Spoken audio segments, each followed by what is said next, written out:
गुणनखंडों द्वारा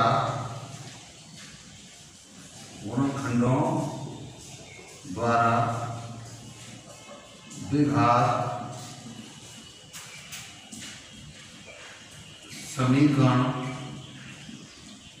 समीकरणों का हल ज्ञात करेंगे। जैसे मैं एक एग्जांपल यहाँ ले रहा हूँ। मैंने एक एग्जांपल लिया एनसीईआरटी का एग्जांपल है कि गुणनखंड द्वारा समीकरण 2x² माइनस 5x + 3 = 0 को हल कीजिए। तो इसे कैसे करना है, हल करेंगे जब ध्यान दें, इसको सॉल्व करना है 2x² minus 5x + 3 = 0। 9th class में आप लोगों को ये फैक्टर सिखाए गए थे। तो देखिए इस लास्ट वाले टर्म का x² के गुणांक से गुणा करेंगे तो 3 दूनी 6। अब 6 के ऐसे फैक्टर करेंगे, इनका योग जो यहाँ प्लस आ रहा है, योग 5 हो जाए तो 6 के हो गए 3 दूनी 6 और 3 और 2 को जोड़ेंगे तो कितना हो जाएगा 5। ये रफ्तार में हमने समझाया। तो यहाँ मध्य पद को तोड़ते हैं तो ये हो गया 2x² माइनस 3 + 2 × x + 3 = 0।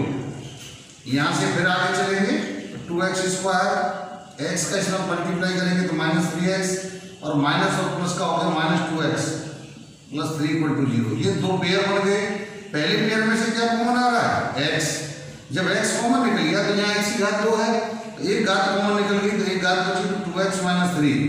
इसी तरह यहाँ से जब कुछ कॉमन नहीं आ रहा है तो 1 होता है, तो माइनस से माइनस प्लस हो गया, फिर -1 से इसको भाग दिया तो ये माइनस हो गया। अब आप देख रहे हैं दोनों ब्रैकेट एक जैसे प्राप्त हो गए तो पुनः फिर कॉमन ले लिया 2x - 3 तो ये बचा x - 1। ये मेरे पास दो फैक्टर हो गए। अब जब दो संख्याओं का गुणा 0 है उनमें से कम एक संख्या शून्य होगी। If the multiplication of any two numbers is 0, then we say that at least one number will be 0. तो either 2x - 3 = 0, तो 2x = 3, x = 3/2 और दूसरा फैक्टर है x - 1 = 0 तो x = 1। तो आपका आंसर आया वो आ गया 3/2, 1। इस तरह से अब मैं एग्जाम्पल 2 लेता हूं। एग्जाम्पल 2 आपको दिया हुआ है 3x² - 4x - 4 3x² - 4x - 4 = 0। इसके फैक्टर करके हमको सॉल्व करना है गुणनखंड विधि द्वारा। सेम प्रोसेस है, आज इसी पर चर्चा करेंगे। 3x² - 4x - 4 = 0।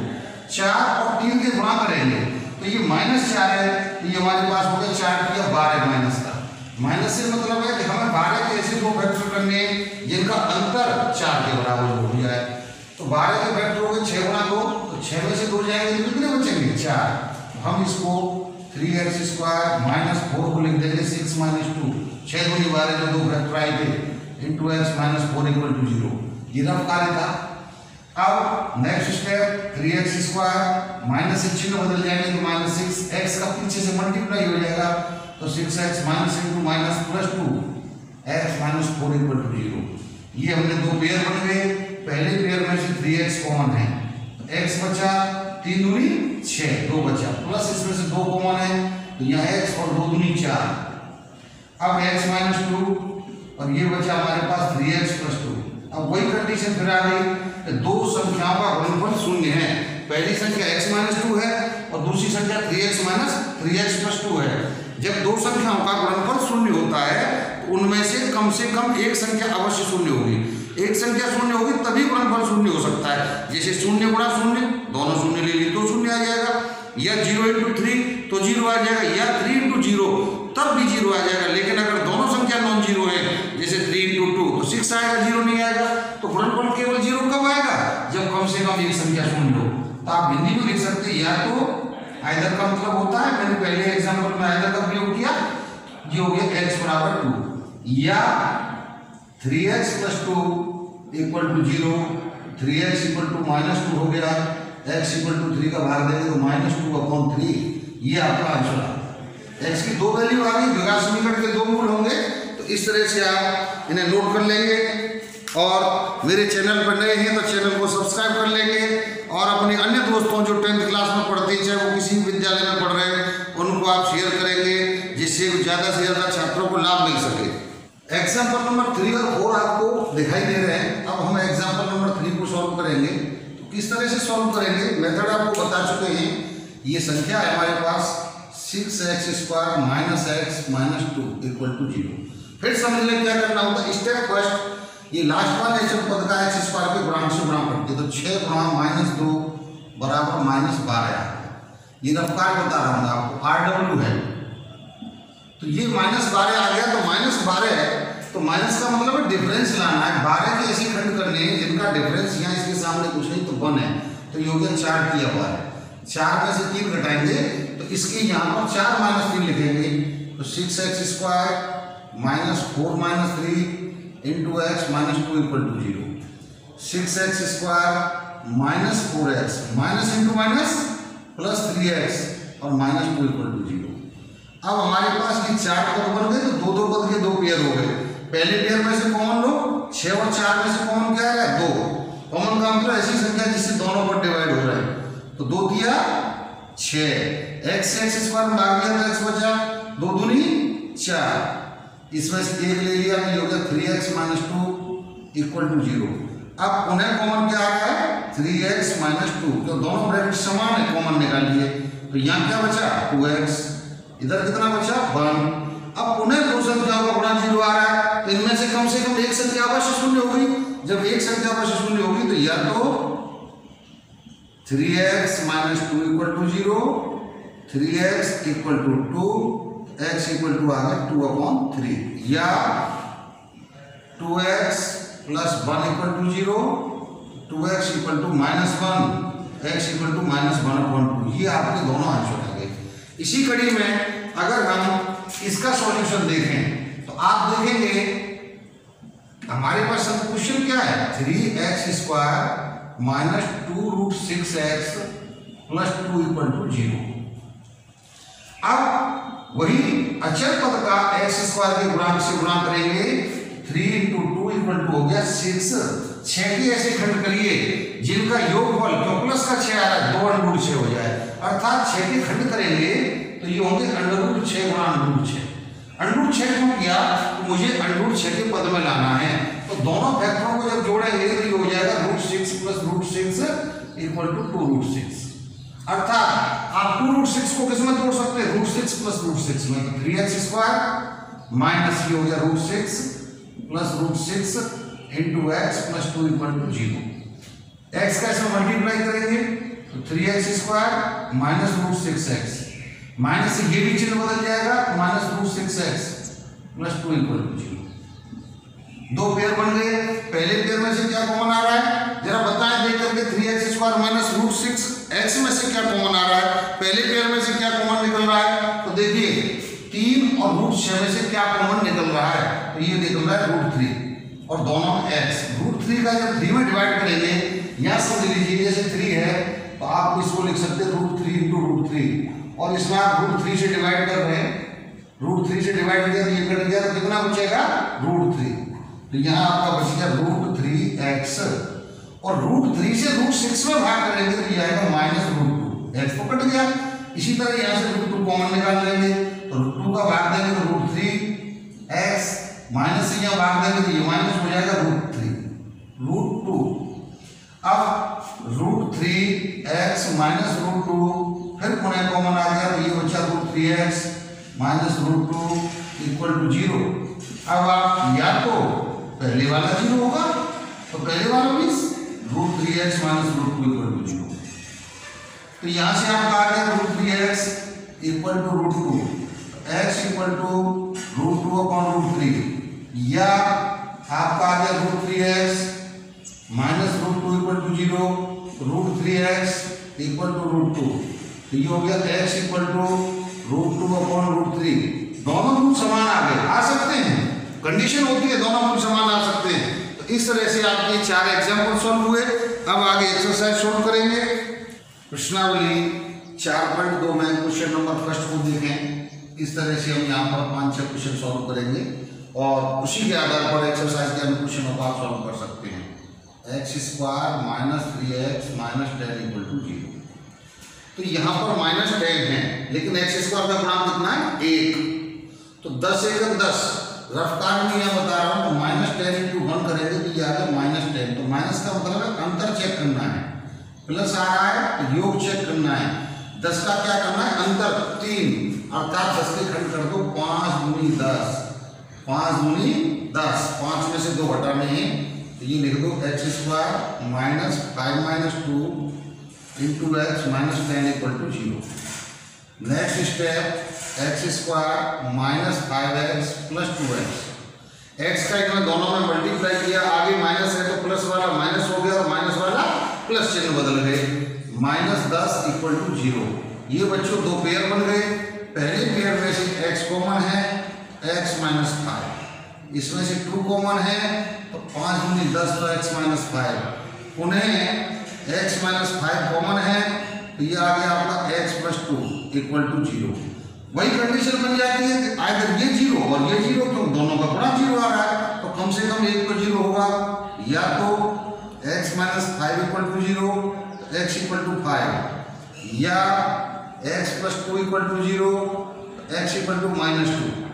ये आपका आंसर आ गया, दोनों दो मूल हो गए। सिमिलरली यहाँ पर आप इसको हल करेंगे, आप पाएंगे संख्या है √3x² plus 10x plus 7 under root 3 equal to 0। Rough कार्य करें तो √3 का इससे गुणा करेंगे, √3 इंटू √3 3 हो जाएगा। जैसे √3 इंटू 7 √3, तो √3 इंटू √3 3 हो गया, तो 7 या 21 कैसे खंड करें, क्योंकि जब प्लस आ रहा है जिनका योग 10 हो जाए तो आप कर दो 7 गुणा 3।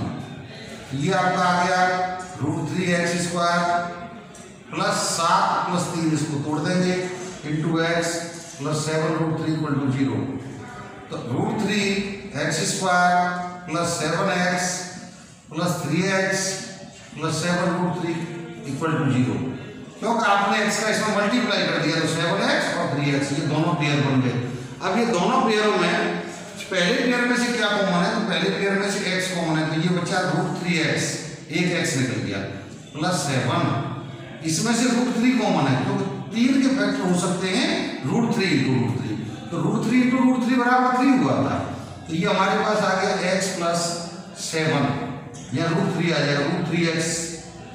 अब आपका पुनः कॉमन क्या है √3x प्लस 7, तो दूसरे ब्रैकेट में बचा x plus √3 equal to 0। Either means या तो √3x plus 7 equal to 0, √3x equal to -7, x equal to -7 upon √3, या x plus √3 equal to 0, x equal to -√3। तो इसीलिए जो आंसर निकल के आया वो x बराबर -7 अपॉन √3, तथा दूसरा क्या निकल के आया -√3। दोनों मूल नेगेटिव आ गए, लेकिन दोनों मूल निकल के आ गए। इसी प्रकार क्वेश्चन नंबर 3 इसको ले रहे हैं यहाँ, इसको हल करेंगे तो संख्या क्या दी है 2x² minus x plus 1/8 equal to 0। अब 8 से बटे में आ रहा है, हमें पूर्णांक चाहिए, तो पूरे संख्या में 8 से गुणा कर देंगे तो 8 दूनी 16x², 8 एकम 8x, पर यहाँ पे 8 कट जाएगा, ये आपका मानक रूप बन गया। मानक रूप में यहाँ से हमने इसको कन्वर्ट कर लिया, तो मानक रूप क्या होता है ax² plus bx plus c equal to 0। यहाँ ये तीनों पूर्णांक होते हैं, इंटीजर्स होते हैं, तो इंटीजर में कन्वर्ट कर दिया। अब 1 गुणा 16 होगा, 16 के ऐसे खंड जिनका योगफल 8 हो जाए तो 4 4 16, तो इसे हम 4 प्लस 4 में तोड़ देंगे, x16x² minus 4x plus 1 equal to 0। अब पहले वाले पेयर में से क्या कॉमन है बच्चों 4x, 4 4 16, एक x बचा -1, तो इसमें से 4x माइनस 1 इक्वल टू 0, तो ये हो गया 4x माइनस 1, दूसरा भी 4x माइनस 1। आइदर और लगाएंगे तो या तो 4x माइनस 1 बराबर 0 पहले वाला, तो ये आ जाएगा 4x equal to 1, x equal to 1/4, या दूसरे वाला भी 4x माइनस 1 है, तो 4x equal to 1, x equal to 1/4। 4, इसलिए आपका उत्तर आ गया x बराबर 1/4 तथा 1/4। दो उत्तर आ गए, दो ही रूल आते हैं। इस तरह से आपकी ये क्वेश्चन नंबर 3 सॉल्व हो गए। तो इस चौथे क्वेश्चन को हम अब आगे आपको समझाएंगे। आपको क्वेश्चन दिया 10x - 1/x = 3। x अपॉन में नहीं आना चाहिए। कभी भी द्विघात समीकरण में किसी भी पद की घात नेगेटिव नहीं हो सकती, इसलिए हम 1/x नहीं ले सकते। सबसे पहले से मानक रूप में बदलेंगे। तो हमने एलसीएम लिया x, इसका इधर मल्टीप्लाई होगा तो हो गया 10x² - 1 = 3। इसके नीचे 1 मान लिया और यहाँ से हमने क्रॉस मल्टीप्लिकेशन किया। क्या किया? Cross multiplication. तो आप देखेंगे इसका इधर जब मल्टीप्लाई करेंगे तो ये प्राप्त होगा 10x² - 1 और इधर हो जाएगा 3x। फिर इसका पक्षांतर करेंगे तो 10x² माइनस का 3x माइनस का 1 = 0। ये आपका मानक रूप बन गया। अब इससे फैक्टर करके हम सॉल्व कर सकते हैं। 1 का और 10 का गुणा करेंगे तो ये हो जाएगा 10। कैसा? माइनस का। अंतर निकालना है 3, तो 5 दूनी 10। 10 के फैक्टर हो गए 5 दूनी 10। तो 10x² - 5 - 2x - 1 = 0। तो 10x² - 5x + 2x - 1 = 0। अब दो पेयर बन गए। मेथड आप समझ चुके हैं। पहले पेयर में से कितना कॉमन आ रहा है? 5x। 5 दूनी 10 -1 बचा। इसमें से बन लिया तो 2x - 1। उन्हें क्या कॉमन निकल के आया? 2x - 1। तो ये बचा मेरे पास 5x + 1 = 0। Either 2x - 1 = 0, 2x = 1, x हो गया 1/2 और 5x + 1 = 0। तो 5x हो गया -1, x = -1/5। इस तरह से आपका ये दो क्वेश्चन आपको हम होमवर्क के लिए दे रहे हैं। आप करके कॉपी में करेंगे इनको और